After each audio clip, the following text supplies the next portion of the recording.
Hi everyone, I'm Mark Leeming from the 1 Minute Preacher. I hope your Thursday is going well.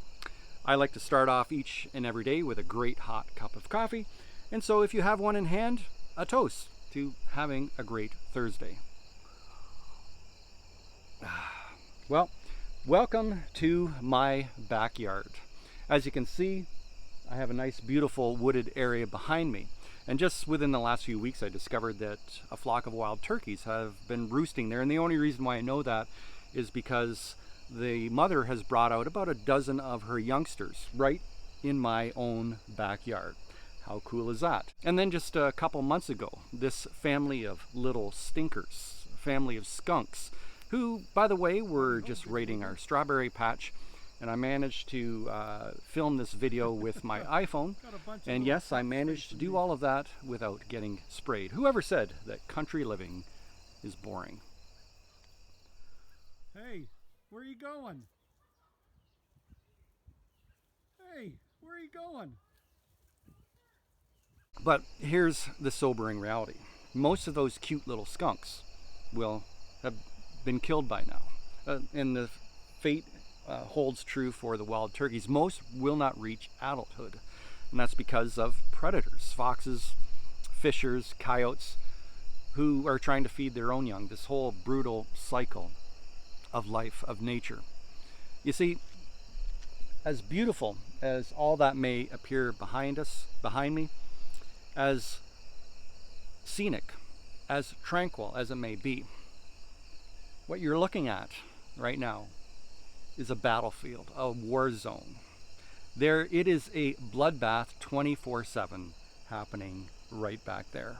Now, for those of you who have grown up in the country and maybe like myself grown up on a farm, this is all nothing new, but to our big city counterparts who have grown up on the narrative that nature is all about cute, fluffy little bunnies bouncing around in green meadows, well, the brutality of nature can be somewhat of a shock.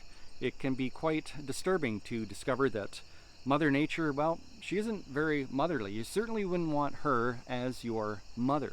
Nature may be a nice place to visit, but you wouldn't want to live there. Now, some of you may be thinking, okay, Mark, where are you going with all of this? Well, okay, here it goes. That beautiful forest behind me, it's a lot like colleges and universities. They can appear to be beautiful places, exciting, exotic places, and yet they are also places of where a spiritual bloodbath is taking place. Just in the past couple weeks, many Christian parents have dropped off their kids, maybe one or more of them, at those colleges and universities. And this, for those of you who watch my videos on a regular basis, you may be a little tired of me saying this, but statistically speaking, 4 out of every 5 church kids who have been raised in the church, will leave the faith once they head off to college and university.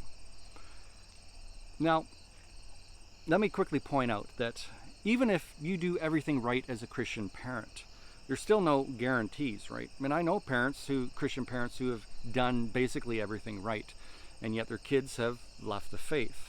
It's that strange paradox, right, of the whole God's sovereignty and of human free will. That just because someone was raised in a Christian home does not mean that they will become a Christian as an adult. Christianity isn't something inherited from your parents. It's something that you have to claim and take hold of yourself. And here's where I'm going to with this. That mother skunk and the mother turkey, while they did everything that they could to train their young ones to avoid predators, to how to navigate and avoid dangers, how many Christian parents do that with their young? And here's the thing. I think for many Christian parents, they have this wrong idea that, well, instructing their young on spiritual matters, that's the pastor's job. After all, that's what he's paid for, right? Or it's the youth pastor. And they think as long as they can drop their kids off every week at youth group and take their kids to church, maybe send them off to Bible camp in the summer, then they've done their duty.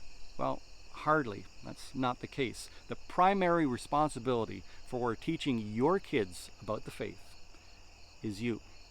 And how well are you doing that? Now, I'm not talking about being a Peter perfect. I am far from perfect. But let me ask you this: how much time, when you look at the life with your kids as they've been growing up, how much time have you spent speaking to them on spiritual matters, on reading the Bible with them, and what kind of example? This is the most important thing. What kind of example have you given them? What kind of movies do you watch? What kind of books do you read? Things like that. I know it sounds cheesy, and I'm sure you've heard the phrase before that you may be the only Bible that your co-workers and your neighbors will ever read. Well, the same holds true for your children. You may be the only Bible that your children will ever read. So, how well are you living that out?